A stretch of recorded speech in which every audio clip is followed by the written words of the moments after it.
mënu ci promouvoir benn politique d'emploi des jeunes. li mu mën a def rek mooy def effort ci secteur bi mu ciblé et c'est le bon secteur. muy secteur primaire bi nga xam ne moo ëmb sàmm gi mbay mi ak napp bi. artisanat bi aussi ci la bokk. artistes yooyu daal mën na ci am na lu mu ci mën a liggéey. mais une industrialisation dafa laaj une politique définie boo xam ni. dafay commencer ci texte yi ci code des investissements ci code des obligations civiles et commerciales ci code minier ci code pétrolier. yooyu ak code de l'environnement yooyu la ñu war a xoolaat gis nga Sénégal dafa am problème mu refondation ñun li ëmb li yenu suñu fonctionnement yëpp texte yi yenu suñu fonctionnement yëpp la ñu war a xoolaat pour dëppale ko ak intérêt Sénégal foofu la problème bi nekk. loolu buñ ko réglé loolu du ko desal mandat ay 2 ans moo mën a indi réforme yooyu. il faut des réformes courageuses et très profondes. c'est clair Clédor ñu changer de tempo dugg suñu deuxième partie. par rapport ak émission bi ñu wax sortie Ousmane Sonko bi nga xam ne amal na ko à la veille du forum sur l'emploi bi nga xam ne le président de la République présidé na ko tey mu nekk waxtaan bu yaatu. boobu rek nga xam ne kii di Ousmane Sonko wax na ci emploi des jeunes affaire Adji Sarr Idrissa Seck ak sax relation yi nga xam ne am na ko ak yi nga xam ne mooy chef religieux fii au niveau du Sénégal. yow ban lecture ngay def ci sortie Ousmane Sonko d'hier bi. waaw comme quelqu'un qui gagne en maturité politique. parce que dafa am un timing de communication. adossé à une dualité diggante moom ak Macky Sall. moom Macky Sall mooy alter ego mooy naataangoom moom lay diir mbagg. moom dafa wax ci emploi des jeunes la veille du jour où Macky Sall war a wax ci emploi des jeunes. mu xëpp ci affaire yi. mu xamal ñu ni. question bi nga ma posé mooy est-ce que li ko fi dese. mën na ci instruire benn politique de jeunesse buy aboutir. lui il dit que Macky Sall n'a ni la vision ni la compétence de régler l'emploi des jeunes. waaw je lui donne raison en partie parce que wax naa ci wàllu vision bi parce que bu fekkee ne dafa bëgg jël FNPJ. moom mu déclaré ni léegi FNPJ te y a plusieurs structures yoo xam ne. Mbagnick Diop ak le jeune de Fatick laa nee na nañ ko regrouper def ko benn rationaliser ko. moom mu ni FNPJ donc da koy territorialiser. da koy def au niveau de toutes les communes et de tous les départements et de toutes les communes. département 45 communes 571. loolu du compétence. carence la. ci gis-gis. donc loolu du vision.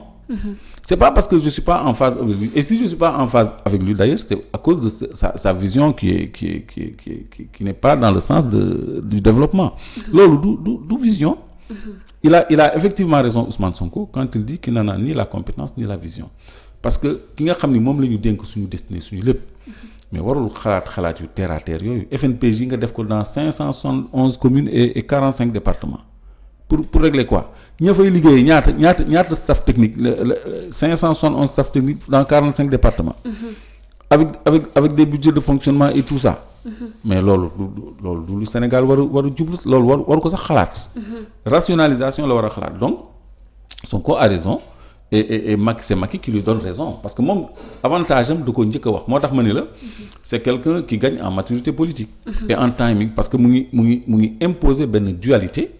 et ça sur le plan de la communication c'est très bien parce que ça exclut les autres parce que xam nga du temps de Abdou Diouf le reste de l'opposition déplorait li ñuy wax la dualité au sommet de l'État la dualité politique parce que c'était le PS contre PDS alors qu'il y avait LD il y avait PIT il y avait d'autres partis yoo xam ne da nga leen di sax fàtte finalement ces autres partis n'avaient d'autre choix que de se remorquer ni au PS ni au PDS.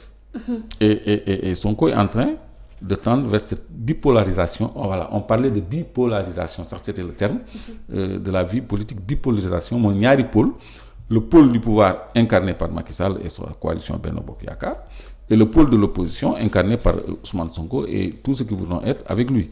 Donc bipolarisation boobu bu ko réussir sur le plan de la communication day imposer wu comme alternative à Macky Sall.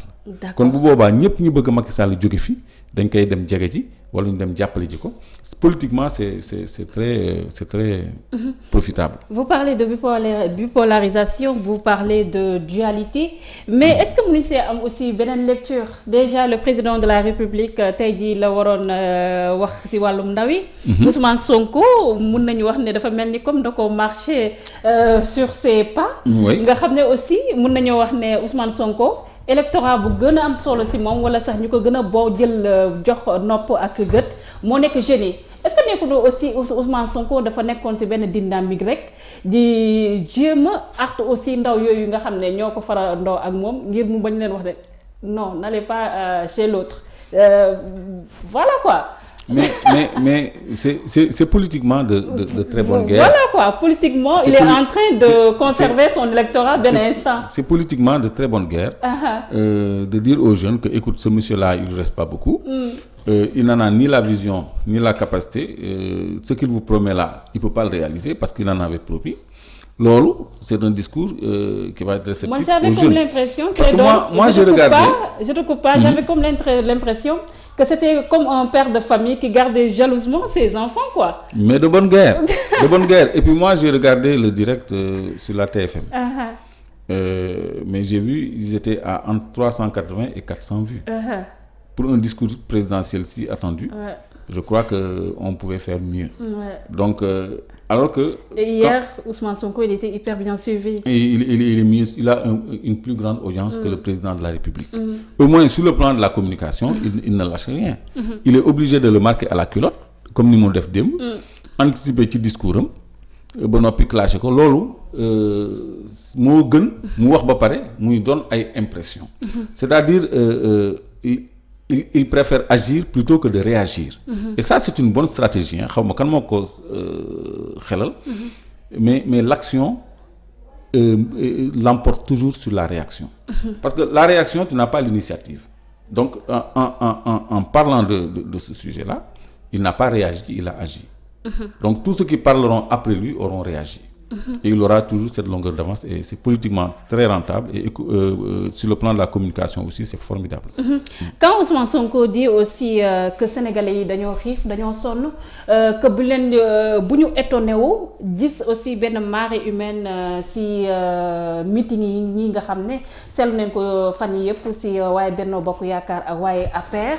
Est-ce que Ousmane Sonko nekkul rek di remettre en question légitimité aussi ñooñu leen nga xam ne yooyu sénégalais yi nga xam ne ñoo demoon uy ji ces apéristes aussi parce que moom dafa jàpp ne aussi sénégalais yi dañu rek dem jëli xaalis bi moo leen fa yóbboon aussi. waaw léegi loolu c'est une bataille d'opinion boo xam ni. voilà cette bataille d'opinion aussi mënoon na ko sax bañ a mëne. mënoon na sax. zappé loolu parce que ñëpp gis nañu parce que on est à l'ère du partage automatique de l'information je le réitère tout le temps parce que ñëpp gis nañu ci meetingu Ziguinchor ñu acheminer ay nit de Kolda ay dizaines de véhicules de ay bus jiitle gis nañu ñu acheminer ay nit ci beneen dëkk ñu war a dem ñoom ñëpp def jonction Ziguinchor ay Ndiaga Ndiaye lañuy donc loolu waa Ziguinchor xam nañ ni ña nekkoon ci stade ba jour boobu du ñoom donc loolu bu mu metti Ousmane Sonko ba mu ciy wax na bàyyi noonu rek bàyyi réalité politique bi nga xam ni moom peut-être buy def meeting nit ñi ñoo ñëwal seen bopp ñu xam ni public yi c'est d'inégale représentativité parce que ñële dañ leen motiver mais ñii seen motivation moo leen indi donc loolu xëy na craint-il une visibilité de l'APR ci ay grande mobilisation yoo xam ne mobilisation financière la je ne sais pas mais loolu waru ko déranger outre mesure parce que politique du Sénégal yàgg na mel noonu mais la réalité sur le terrain est autre te événement yi mujj je le réitère wane na ni la majorité des jeunes ne sont pas avec le pouvoir et le régime en place. L'affaire Adji Sarr aussi wax na ci. Oh là là, encore cette affaire. Voilà, mais Ousmane Sonko bien vrai que mu ngi sous contrôle judiciaire. wax na ci nee na c'est un dossier vide que la justice doit vider au plus vite. Est-ce que mënuñoo jàpp ne kii di Ousmane Sonko dafay craindre aussi le ton de la justice parce que xam nañ aussi ton de la justice fii nu muy fonctionner avec ses lenteurs mu loon dem sax bay joxe exemple 94 milliards yi nga xam ne moo ko dox ci diggante moom Mamour Diallo le fait que à chaque fois ñu doon ko dépêcher pour rek des futilités aussi. voilà je vais me répéter. Parce que xaw ma kan moo yor stratégie de communication Sonko. mais man noté naa ci une nette amélioration. c'est-à-dire agir plutôt que réagir. xam nga tollooguñu ci campagne électorale. moom léegi la wax ni. bu kenn xaar. ba campagne jot. ñu koy convoquer ay justice ak yooyu. mu ngi leen di artu moom dafa yàkkamti. nañu vider affaire yi parce que lu woyof la dara newu ci. mën nañ ko juger donc il met la balle dans le camp de la justice ni leen maa ngi nii je suis à votre disposition dossier bi mu ngi à votre disposition. donc li nga leen war def leen ko. bu leen fi xaar ba man ma soxla sama bopp ci campagne électorale ngeen naan ma demal wuyu ji ba noppi jox na benn illustration ci affaire 94 milliards yi. donc loolu déjà. dugal nañ ko ci xelu nit ñi. donc les gens vont observer. léegi imagine-toi bu ñu demoon ba veille élection. ñun dañuy convoquer Ousmane Sonko tribunal. su bañee wuyu ji. mais les gens ne le condamneront pas. On va pas lui dire non da nga war a wuyu ji yoon parce que il faut respecter les institutions on va pas lui dire ça. On va voir que ça c'est un calendrier politicien pour nuire à un candidat.